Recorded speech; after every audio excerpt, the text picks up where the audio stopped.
संजीवनी बूटी आ चुकी है। दर्दे सेक्शन भी चल रहा है।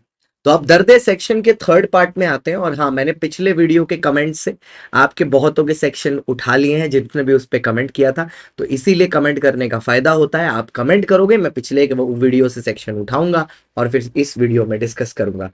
तो आज बातें होने वाली हैं किसके बारे में? आज बातें होने वाली हैं पार्टनरशिप के एक्ट के बारे में। तो चलिए फिर शुरू करते हैं। पार्टनरशिप में सर सबसे पहले आता है सेक्शन नंबर 6। सर जो सेक्शन नंबर 6 है वो बात करता है ट्रू टेस्ट ऑफ पार्टनरशिप के बारे में, कि हमें कब समझ में आता है कि पार्टनरशिप है या पार्टनरशिप एग्जिस्ट नहीं करती। So sir true test of partnership तभी एग्जिस्ट करती है जब उसमें 3 कंडीशन होती हैं। ये क्या हो गया? ये अटक क्यों गया? एक सेकेंड।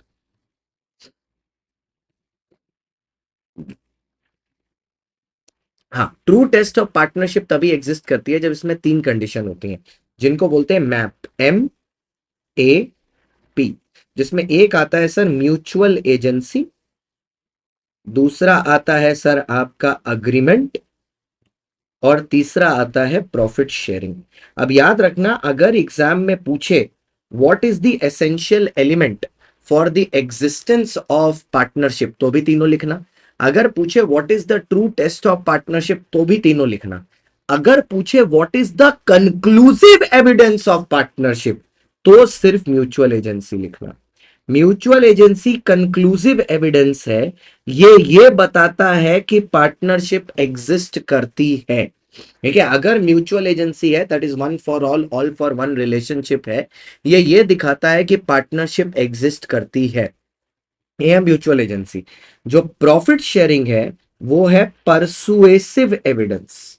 परसुएसिव एविडेंस का मतलब है ये सिर्फ आपको सोचने पर मजबूर करता है कि पार्टनरशिप है। ये आपको एक्चुअल सिनॉप्सिस नहीं देता, एक्चुअली बताता नहीं है कि वेदर पार्टनरशिप एग्जिस्ट करती है कि नहीं, सिर्फ सोचने पे मजबूर करता है कि हाँ, अगर उन लोगों के बीच में प्रॉफिट बट रहा होगा तो शायद पार्टनरशिप होगी। यहां पर आपको 4 केसेस दिए जाते हैं। एक दिया जाता है लेंडर वाला केस, कि अगर किसी से लोन लिया और आप उसको प्रॉफिट का एक हिस्सा दे रहे हो, क्या वो पार्टनर है? The answer is no. फिर एक दिया जाता है सर आपका सर्वेंट वाला केस, कि अगर आप पार्टनरशिप फर्म में कोई सर्वेंट को अपॉइंट करते हो, क्या वो पार्टनर बन जाता है? The answer is no. फिर एक दिया जाता है ओनर ऑफ गुडविल का केस, कि अगर एक आदमी अपने बिजनेस की गुडविल बेच के चला जाता है तो क्या वो हमारे पार्टनरशिप फर्म का पार्टनर बन जाता है, अगर हम उसको फ्यूचर प्रॉफिट शेयर कर रहे हैं तो। और लास्ट आता है विडो, कि अगर एक डिसीज्ड है, वो मर गया और उसकी विडो को पार्टनरशिप फर्म में हिस्सा मिल रहा है, तो क्या वो पार्टनर बन जाती है? The answer is no. अब यहीं से मैं एक रिलेट करूंगा, एक सेक्शन नंबर 37 है जो एप्लीकेबल तब होता है जब एक पार्टनर रिटायर करता है, या किसी पार्टनर को एक्सपेल कर दिया जाता है, या किसी पार्टनर की डेथ हो जाती है और उसका जो अकाउंट है ना, उसकी सेटलमेंट नहीं होती। अकाउंट की सेटलमेंट नहीं होती मतलब उसका पूरा हिस्सा पेमेंट उसको नहीं किया जाता 37 में।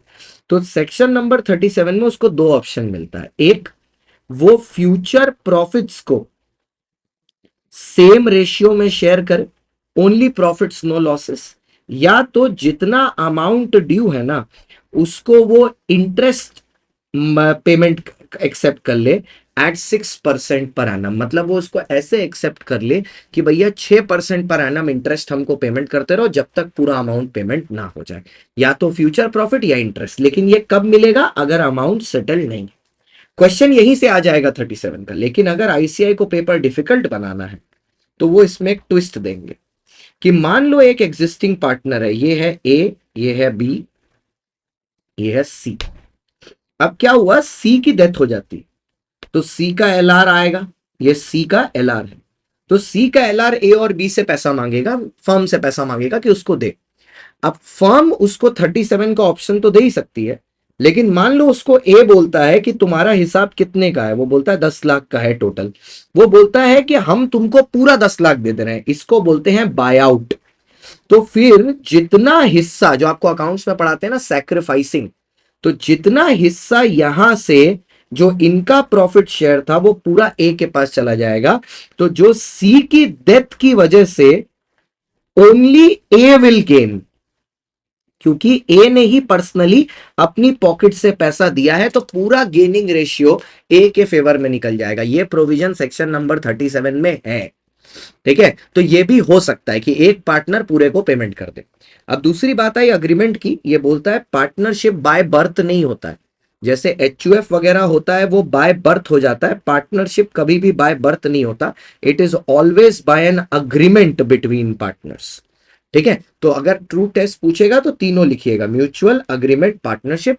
अगर पूछेगा एसेंशियल एलिमेंट तो भी तीनों लिखिएगा। अगर सिर्फ कंक्लूसिव एविडेंस पूछे तो म्यूचुअल एजेंसी लिखिएगा। और इसके 4 पॉइंटर्स हैं जहां पर मियर sharing of profit does not create partnership. मियर sharing of profit does not create partnership, does not create partnership. अब यहां पर कोई हमारे भैया क्यूट बच्चे होंगे, वो नीचे से बोलेंगे अरे थोड़ा मियर का मतलब भी बता दो सर तो बढ़िया होता। मियर का मतलब होता है ओनली रे बाबू, ओनली। पढ़ ले हो, पढ़ ले हो, पढ़ ले हो, ओनली। खाली टाइम पास करते रहते हैं बदमाश बच्चे। ये हो गया, 37 भी निपट गया इसी के साथ। उसके बाद आया section number 7। Sir section number 7 बात करता है पार्टनरशिप एट विल के बारे में। सर एक चीज होती है जिसको बोलते हैं पार्टनरशिप एट विल। ये पार्टनरशिप एट विल में कोई भी टाइम पीरियड स्पेसिफाइड नहीं होता, ना तो कोई डायरेक्ट टाइम पीरियड होता है, ठीक है, ना ही कोई इनडायरेक्ट टाइम पीरियड होता है।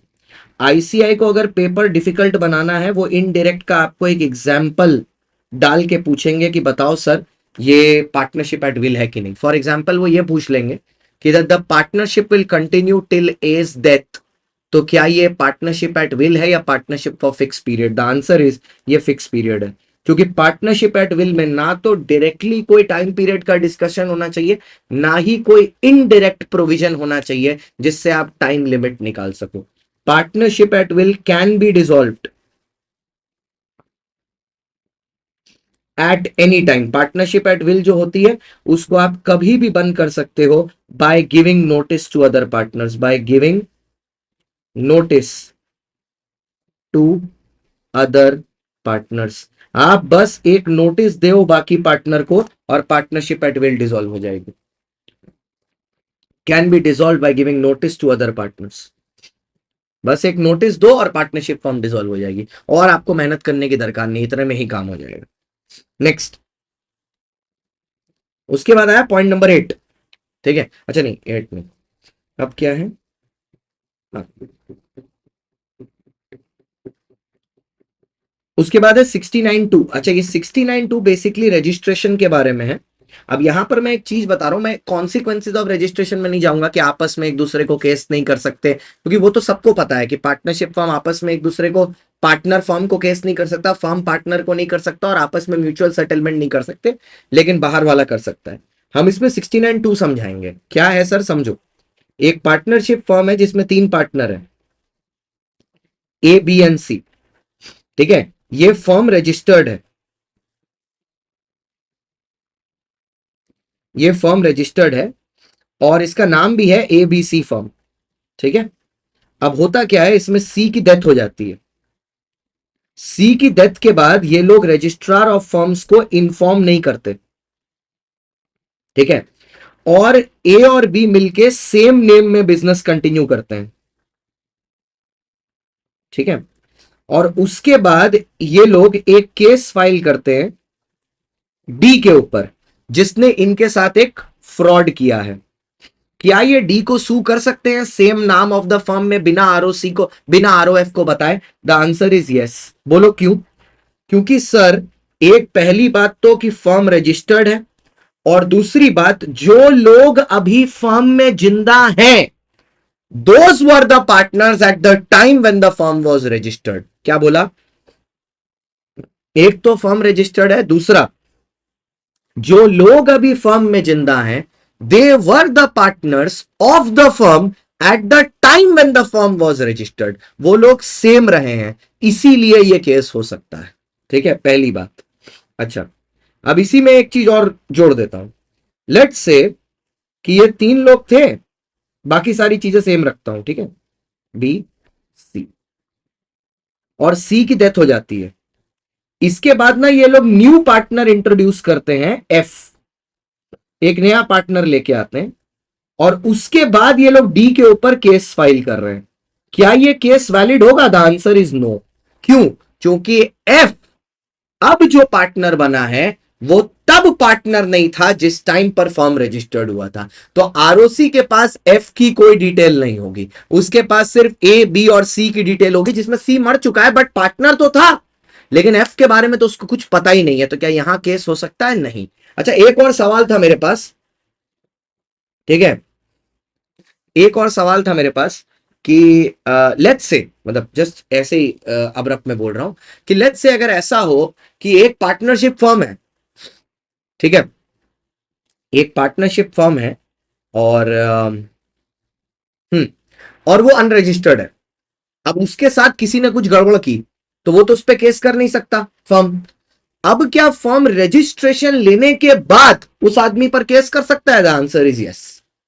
मतलब आप भूतकाल की चीजों के लिए भी रजिस्ट्रेशन लेने के बाद जाके सामने वाले को सू कर सकते हो। दैट पावर यू हैव, ठीक है, दैट पावर यू हैव। तो ये हो गया 69(2). इसके बाद आते हैं सेक्शन नंबर 16 पर। सर सेक्शन नंबर 16 के दो पार्ट हैं, ए और बी। सेक्शन नंबर 16 का फर्स्ट पार्ट बोलता है कि भैया आपको सीक्रेट प्रॉफिट नहीं बनाना, ठीक है, आपको सीक्रेट प्रॉफिट फर्म के नाम को इस्तेमाल करके नहीं बनाना, फर्म की प्रॉपर्टी को इस्तेमाल करके नहीं बनाना, ठीक है, फर्म के ट्रांजैक्शन में नहीं बनाना,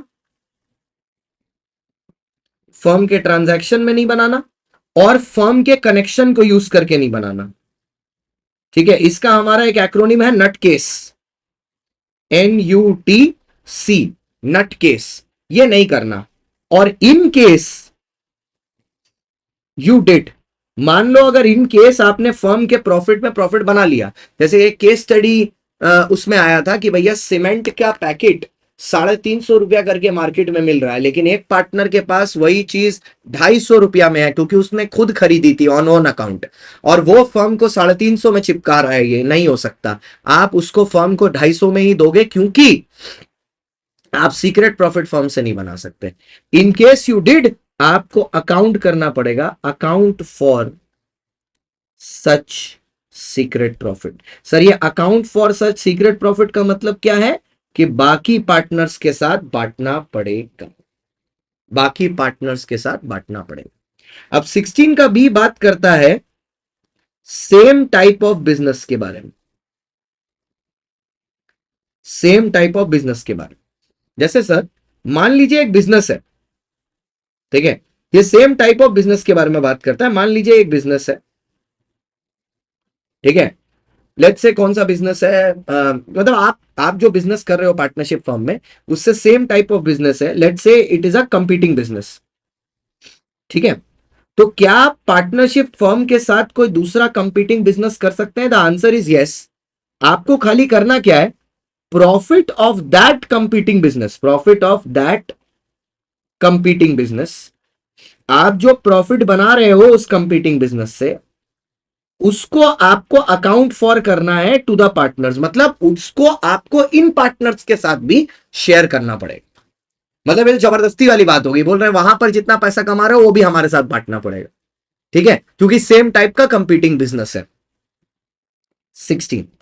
अब आया 31। अच्छा सर 31 बात करता है इफेक्ट ऑफ एडमिशन के बारे में, एडमिशन के बारे में। एडमिशन देखो सर, एडमिशन जब भी पार्टनरशिप फर्म में होगा वो कंसेंट ऑफ ऑल पार्टनर्स से होगा। अरे सर इसमें थोड़ी ना प्रॉब्लम है, अरे मुझे पता है कहां प्रॉब्लम है, रुको तो। कंसेंट ऑफ ऑल पार्टनर्स से होगा, और जो लाइबिलिटी होगी ना वो अंडर नॉर्मल केस वो आफ्टर एडमिशन होगी, ठीक है। लेकिन एब नॉर्मल केस में क्या हो सकता है कि after the new partner, after the new partner enters एक 3 पार्टी अग्रीमेंट हो। सर 3 पार्टी अग्रीमेंट मतलब तीनों पार्टी उस टाइम एग्जिस्टेंस में होनी चाहिए, सहमति में होनी चाहिए। कौन तीनों पार्टी? एक क्रेडिटर मतलब बाहर वाला, दूसरा ओल्ड पार्टनर्स, जिनके साथ तुम पार्टनरशिप में जा रहे हो। तीसरा न्यू पार्टनर जो कि तुम हो। तीनों के बीच में म्यूचुअली अग्री होना चाहिए कि आप पास्ट लाइबिलिटी भी बेयर करोगे। अगर ये तीनों आपस में अग्री करते हैं देन पास्ट के लिए भी लायबल होगे। अगर सिर्फ क्रेडिटर और ओल्ड पार्टनर आपस में एक अग्रीमेंट बना ले, मान लो तुम्हारे पार्टनरशिप अग्रीमेंट को वो चेंज कर दें आपस में कि तुम प्रीवियस के लिए भी लायबल होगे, that does not make you liable for previous activity my friend. आप सिर्फ तभी लायबल होगे, देखो ऐसे याद रखना, जब ये एक थ्री पार्टी अग्रीमेंट हो, ये सेक्शन 31 है, जब तीन लोग मिलके एक अग्रीमेंट में घुसे, तीन लोग मिलके एक अग्रीमेंट में घुसेंगे, थ्री पार्टी अग्रीमेंट जिसको बोलते हैं, तब जाके आपका काम होगा। जब तीन लोग मिलके एक अग्रीमेंट में घुसेंगे तब जाके आपका काम होगा। Three people together.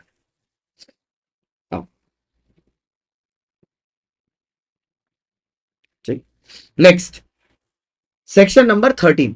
ठीक है, अब सेक्शन नंबर 13, 9 और 12 इसको मैं एक साथ पकड़ूंगा, ठीक है, और एक ही साथ समझाऊंगा। 9, 12, 13, 9, 12, sorry 12, 13।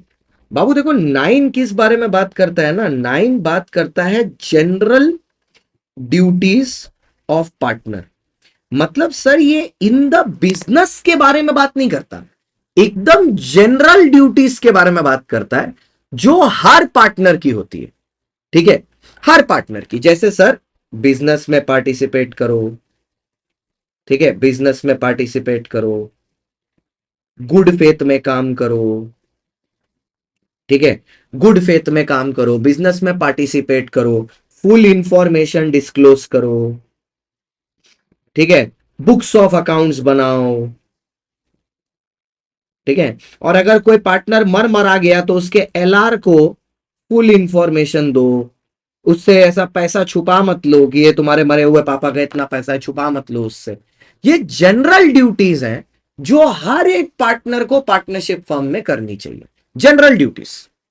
It is not related to the business of partnership, this we are expecting every type of partnership to perform these general duties, सबके लिए। यह है 9। अब सेक्शन 12 क्या है? सेक्शन 12 है कंडक्ट ऑफ बिजनेस। सेक्शन 12 है कि कौन सी ऐसी चीजें हैं जो आपको बिजनेस के कंडक्ट में ध्यान रखनी है।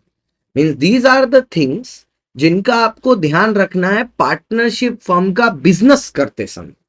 ठीक है, ये पूछा जाएगा तो इसमें लिखा जाएगा व्हाट आर, कीवर्ड ये होगा इसमें, ये जब लिखना होगा, ये आया हुआ है एग्जाम में, तो उसमें साफ साफ क्वेश्चन में लिखेगा what are the duties of a partner in the conduct of partnership business. They will use the word business, the conduct of partnership business. जब ये पूछा जाए तो आंसर होगा कि भैया एक तो बिजनेस में टेक पार्ट करना है, ठीक है, दूसरा डिलीजेंटली काम करना है, डिलीजेंटली मतलब ऑनेस्टली, मतलब है यही, बस थोड़ा सा रिफाइंड, डिलीजेंटली काम करना है।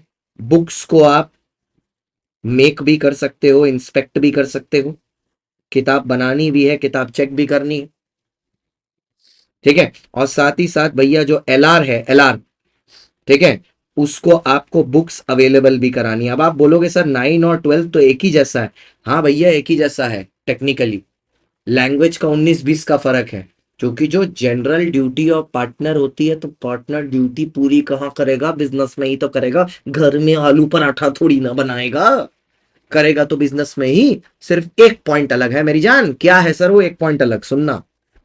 अरे मेरी जान, तो कौन सा पॉइंट अलग है? पॉइंट ये अलग है कि सर जो ऑर्डिनरी मैटर्स हैं, ठीक है, जो ऑर्डिनरी मैटर्स हैं, जो बिजनेस में ऑर्डिनरी मैटर्स हैं, उनको डिसाइड किया जाएगा बाय मेजॉरिटी, ठीक है, बाय मेजॉरिटी, सिंपल मेजॉरिटी, जो ऑर्डिनरी मैटर्स हैं, ठीक है, और जो ऑर्डिनरी मैटर्स हैं उनको सिंपल मेजॉरिटी से डिफाइन किया जाएगा। और सर जो क्रिटिकल मैटर्स हैं, ठीक है, क्रिटिकल मैटर्स है, मतलब जो बहुत ज्यादा इंपॉर्टेंट मैटर्स है, उसके लिए चाहिए होगा कंसेंट ऑफ ऑल पार्टनर्स। उसके लिए चाहिए होगा कंसेंट ऑफ ऑल पार्टनर्स, जो क्रिटिकल मैटर्स है। तो ऑर्डिनरी मैटर्स के लिए आप सिर्फ मेजॉरिटी यूज करना, सिंपल मेजॉरिटी, ठीक है। और क्रिटिकल मैटर्स के लिए consent of all partners,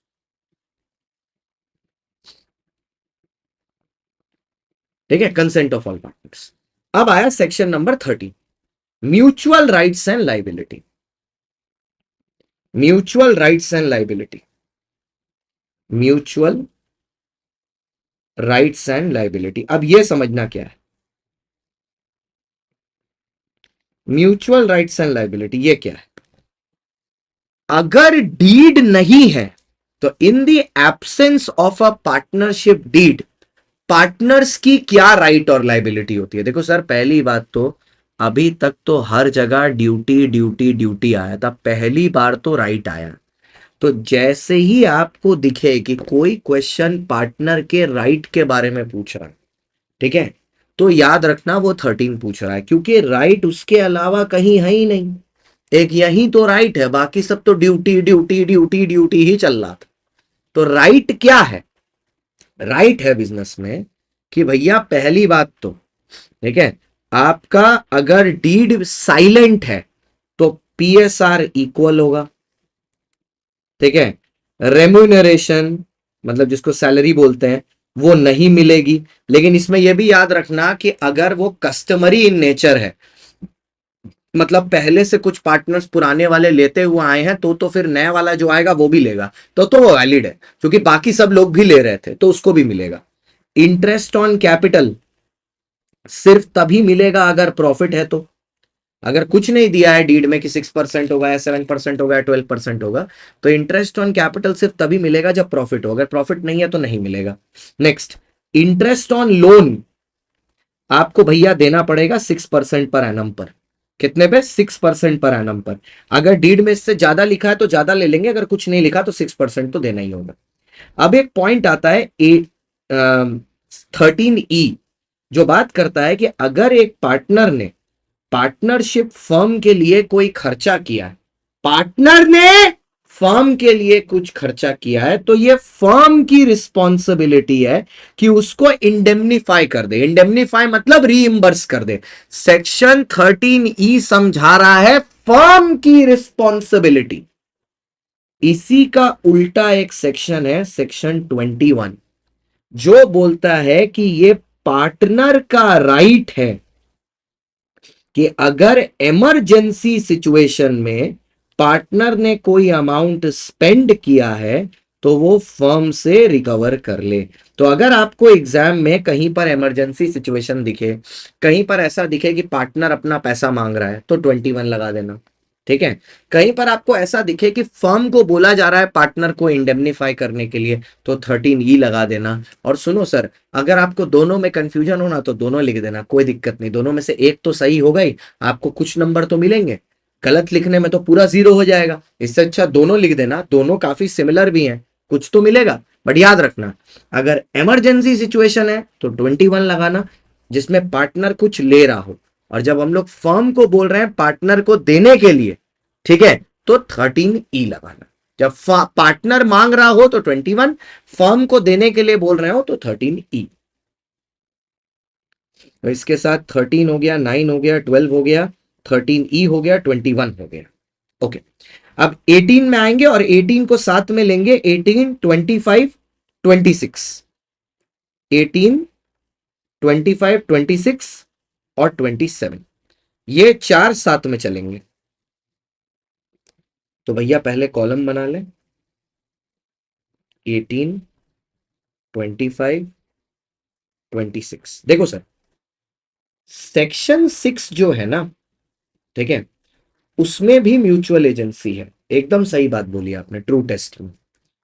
section 18 जो है ना, वो भी म्यूचुअल एजेंसी के बारे में ही बताता है। मैं गलत नहीं बोल रहा, मतलब आप गलत नहीं समझ रहे, लेकिन ये एक एक्सटेंडेड वर्जन है उसका।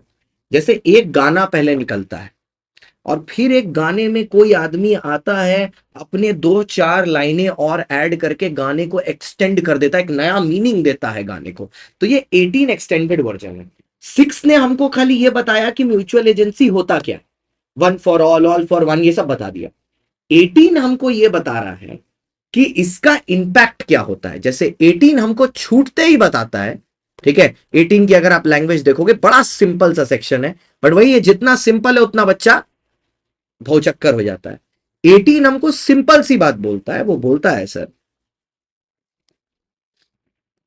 All partners are agent of all other partners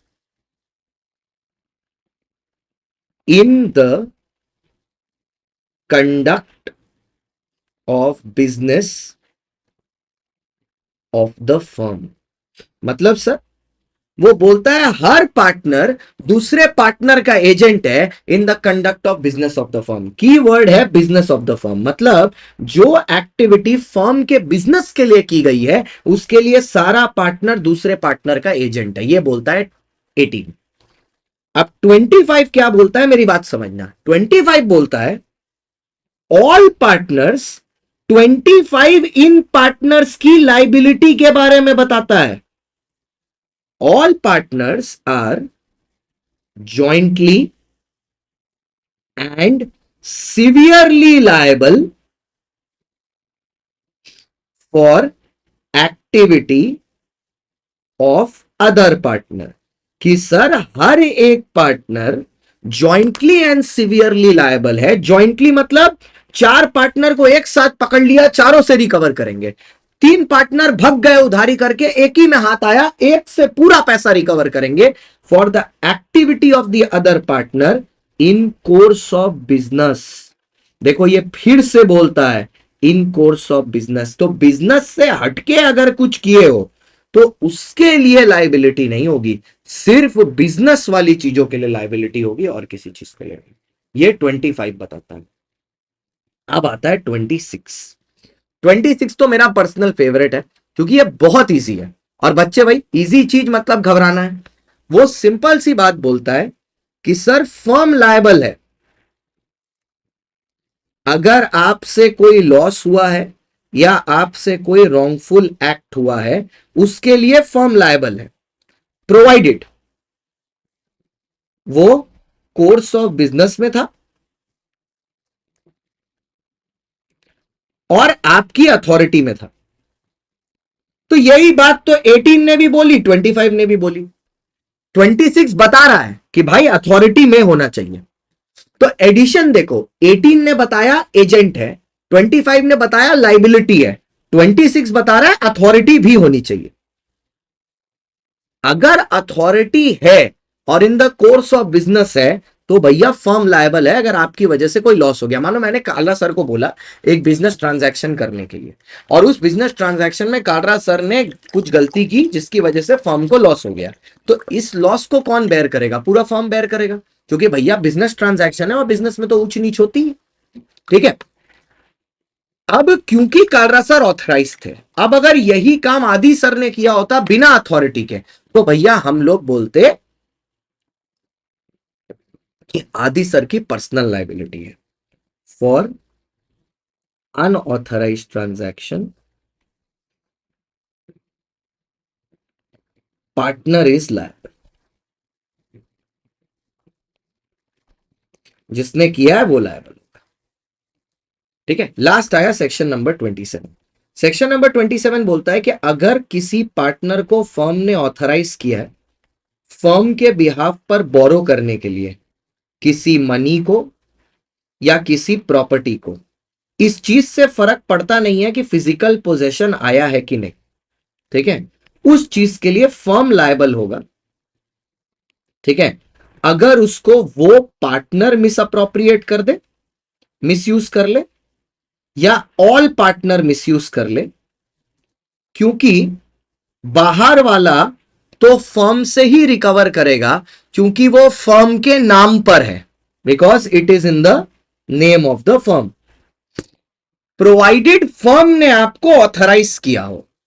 यही बात 26 ने बोली थी। तो सर फिर 27 में अलग क्या है? 27 और एक चीज ऐड किया, 27 ने आपको मनी और प्रॉपर्टी के केस में क्या होगी लाइबिलिटी फर्म की वो बता दिया कि फर्म ही लायबल होगा। मतलब एक 18 है जिसने बताया कि भैया फर्म पार्टनर एजेंट होता है, 25 ने बताया लाइबिलिटी क्या होती है, 26 ने बताया अथॉरिटी दी तो फर्म लायबल होगा, 27 बता रहा उस अथॉरिटी के तहत अगर तुमने उस अथॉरिटी का भी मिसयूज किया तो भी फर्म लायबल होगा। लेकिन अगर वो ऑथराइज्ड ही नहीं है, आपने अपने मन से जाके फर्म के नाम पर ले लिया है लोन लेकिन फर्म ने आपको ऑथराइज नहीं किया था, उस केस में पार्टनर लायबल है।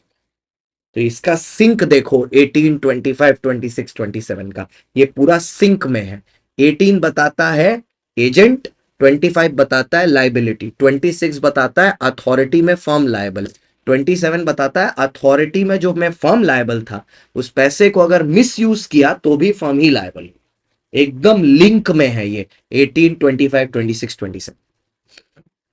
आई होप अब क्लियर हो गया होगा, बहुत चिल्ला लिए। 26, 27 ओके। ऑलमोस्ट ऐसा लग रहा होगा कुछ लोगों की पूरा चैप्टर ही पढ़ा दिया मैंने, मेरे को भी लग रहा है। सेक्शन 35 सर, सेक्शन 35 बात करता है डेथ ऑफ अ पार्टनर के बारे में कि सर लेट्स से अगर किसी पार्टनर की डेथ हुई है तो डेथ की डेट के आफ्टर क्या उसका एस्टेट लायबल होगा फॉर एनी ट्रांजैक्शन? फर्क नहीं पड़ता any transaction? The answer is no. Sir अगर सेटलमेंट अभी नहीं हुई है, सेटलमेंट ड्यू है तो लायबल होगा क्या? तो भी नहीं लायबल होगा, तो भी नो। ठीक है सर, अगर delivery of goods after date हुई है तो क्या लायबल होगा? नो। लेकिन अगर डिलीवरी पहले हुई थी, इस दिन डेड हुआ है, अगर डिलीवरी पहले हो गई है, ठीक है, और पेमेंट ड्यू है तो क्या इस पेमेंट के लिए डेथ पार्टनर का एस्टेट लायबल होगा? The answer is yes, payment के लिए होगा। यही वो आपकी केस स्टडी थी। तो डेथ के केस में ये देखना कि उस दिन जिस दिन पेमेंट हो रही है उस दिन वो आदमी डिलीवरी के दिन पर जिंदा है कि मर चुका है। नेक्स्ट 48, 49 पर आते हैं। अच्छा एक बार के लिए मैं पूरा ही बता देता हूं। देखो 45 में, सेक्शन 45 बात इस चीज के बारे में करता है कि एक बार आप डिसोल्यूशन में गए, ठीक है, तो अगर डिसोल्यूशन आप सेल्फ कर रहे हो तो पब्लिक नोटिस देना जरूरी है, बिना पब्लिक नोटिस के नहीं होगा, ये 45 बोलता है। 46 बोलता है हर पार्टनर का ये राइट होता है कि वो एसेट को बेचे, लायबिलिटी को चुकाए और जो बचा हुआ पैसा है आपस में बांट ले। 47 बोलता है राइट है और आपको एक अथॉरिटी भी है। अथॉरिटी क्या है? इनकम्प्लीट ट्रांजैक्शन को कंप्लीट करिए, एसेट को बेचिए, लायबिलिटी को चुकाइए और बाकी बचा हुआ पैसा आपस में बांट के ले जाइए। ठीक है, तो ये है 45, 46, 47। अब 48 बताता है कि सेटलमेंट कैसे होगा। ध्यान से सुनो, दो चीजें हैं, एक है रिजर्व्स और एक है एसेट। बोला सबसे पहले आपके रिजर्व में जो क्रेडिट बैलेंस है, मतलब बैलेंस शीट बनी, यहां पर लिखा हुआ है पीएल क्रेडिट बैलेंस, ठीक है, आप उसको यूज करो। प्लस किसी एक पार्टनर का ना कैपिटल डेबिट में, तो उसको भी ये पैसा लेके आना पड़ता है, पता ही होगा आपको, तो वो भी अपना एस कैपिटल इन डेबिट, तो वो अपना कैपिटल डेफिशिएंसी, इसी को बोलते हैं कैपिटल डेफिशिएंसी, ये पैसा लेके आएगा वो। तो ये आपका एक मुट्ठी भर पैसा बन गया। इससे आप पहले अक्यूमुलेटेड लॉसेस को पेमेंट करो। अक्यूमुलेटेड लॉसेस जैसे एडवर्टीजमेंट एक्सपेंडिचर या कोई भी आपके अक्यूमुलेटेड लॉसेस हैं over the period of time, उसको पेमेंट करो।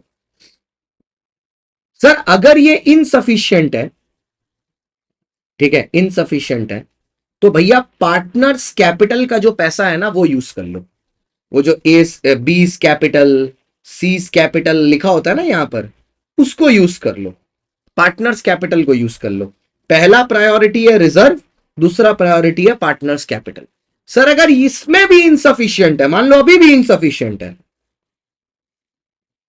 तो फिर वही होगा, तब क्या होगा? Partners will bring in cash, partners will bring cash.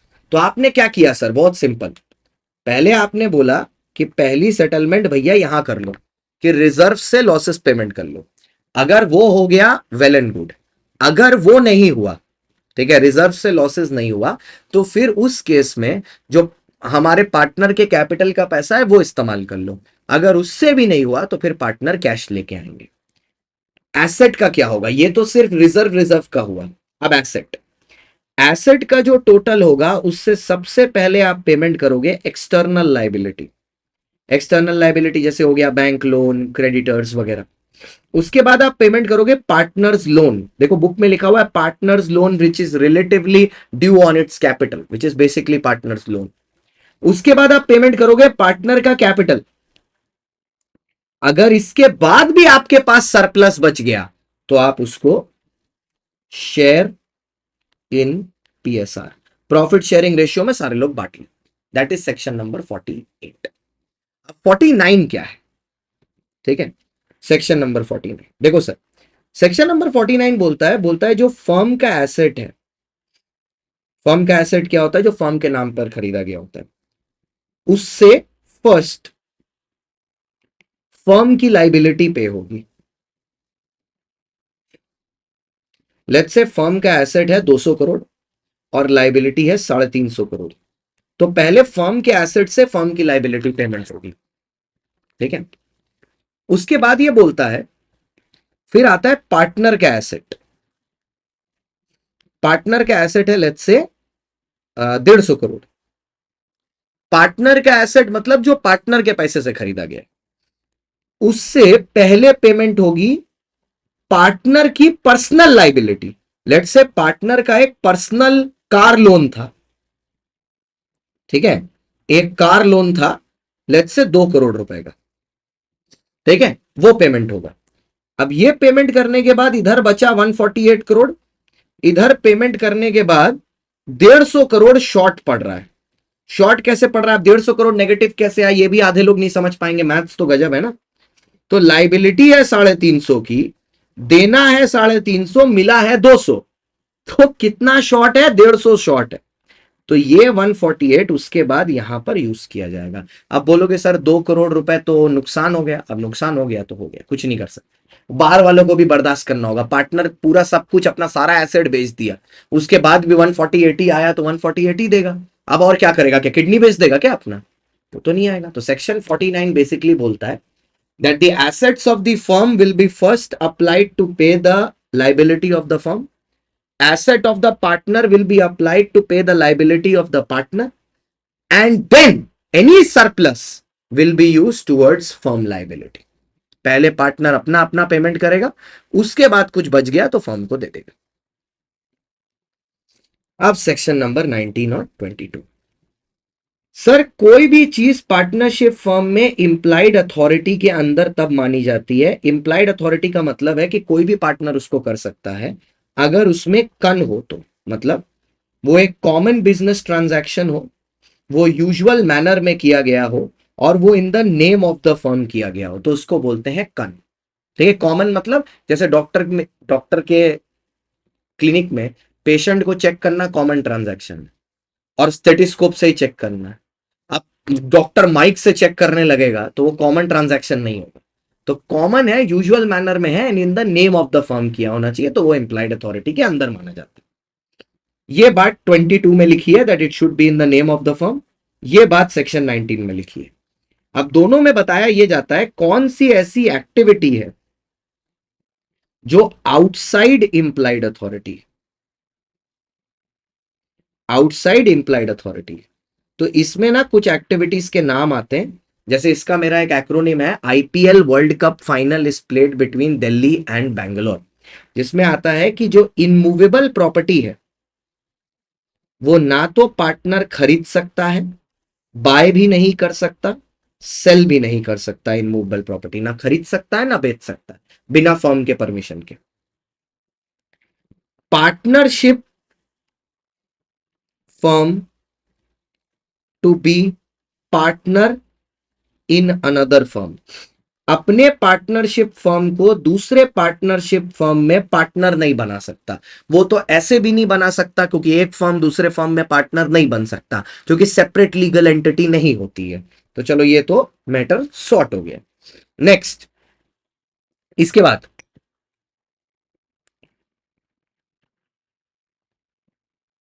इसके बाद ठीक है, आईपीएल एल, किसी भी केस में जाके फर्म पार्टनर अपनी लाइबिलिटी एडमिट करके नहीं आ सकता। आपको अगर पार्टनरशिप फर्म में भेजा है किसी केस में फर्म को रिप्रेजेंट करने, तो आप वहां जाओ, लड़ के आओ, हार मान के मत आओ।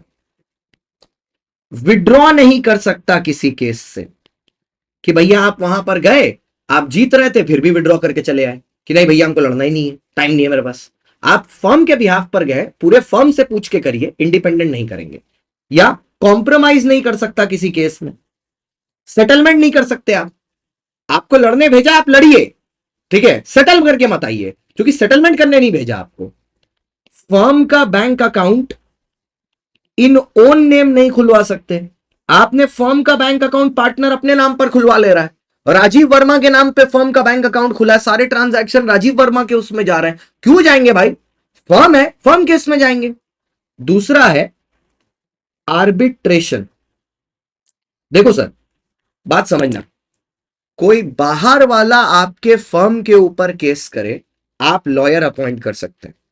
कोई बाहर वाला आपके फर्म के ऊपर केस करे, आप लॉयर अपॉइंट कर सकते हैं, लेकिन आप अपने फर्म के बिहाफ पर किसी बाहर वाले पर केस नहीं कर सकते। समझे? कोई बाहर वाला आपके फर्म पर केस करे, आप लॉयर अपॉइंट कर सकते हैं, लेकिन आप अपने फर्म के बिहाफ पर किसी बाहर वाले पर केस नहीं कर सकते, वो अलाउड नहीं है। Okay, so we wrap it here today. आज के लिए इतना ही, खत्म, सेस ओवर, और पार्टनरशिप का पूरा मैटर खत्म। 41 मिनट्स हो गए, लेकिन पूरा पार्टनरशिप हो गया almost. Bye bye, see you, tata guys, thank you so much. Comment जरूर करना।